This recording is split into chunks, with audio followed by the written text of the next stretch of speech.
Sebuah belantara yang di dalamnya bermukim betagam hewan buas. Kala itu, tak banyak orang yang sanggup membuka lahan yang nyaris saban waktu terdengar auman si raja, hutan, lolongan kawanan anjing liar dan beragam satwa buas lain selalu membuat gaduh rimba itu.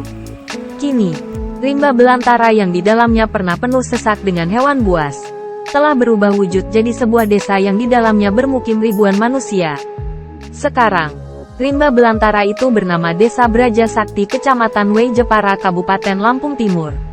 Desa yang merupakan ibu kota Kecamatan Wei Jepara itu, pertama kali dihuni 25 kepala keluarga asal Kecamatan Punggur awal 1957 silam, yang merupakan peserta transmigrasi lokal.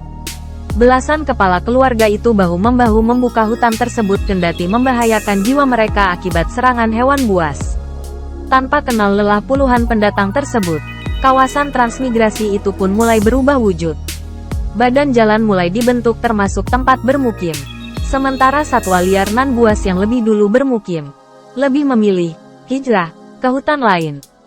Sehingga puluhan peserta translok itu pun kian leluasa memorak-porandakan kawasan tersebut jadi sebuah permukiman.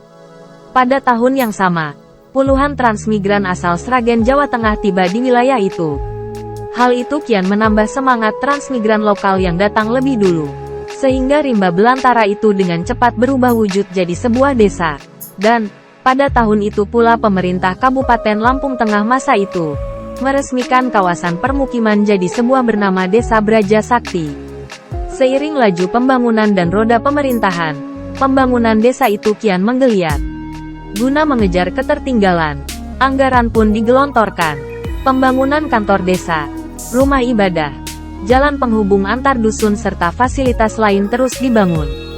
Awal diresmikan, semua jalan penghubung antar dusun berupa jalan tanah. Begitu pula fasilitas lain serba terbatas, ujar ALB Sumardiyanto, Sekretaris Desa periode 1968. Pada era Orde Baru hingga masa Presiden Joko Widodo, kucuran dana pusat sepanjang tahun digelontorkan lewat program dana desa, DD.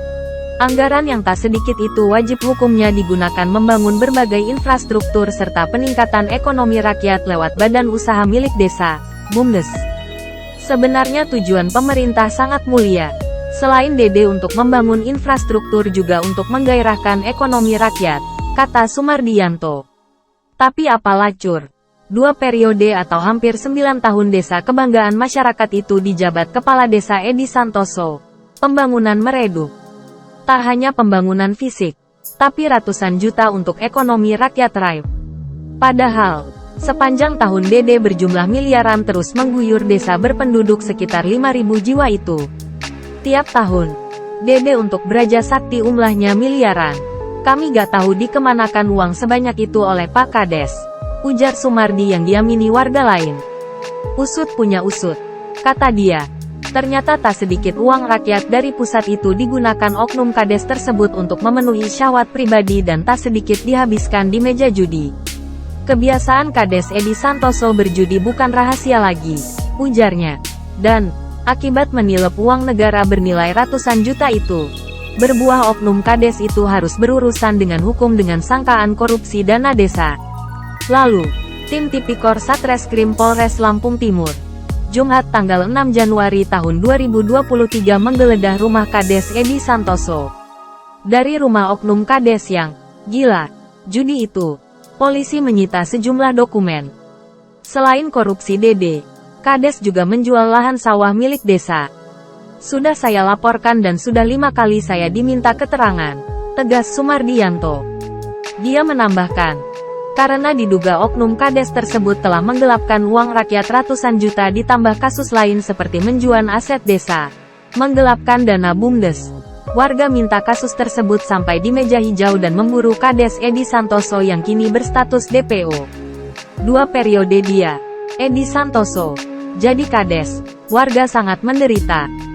Dia harus bertanggung jawab dan gak usah kabur, pungkasnya. Asir.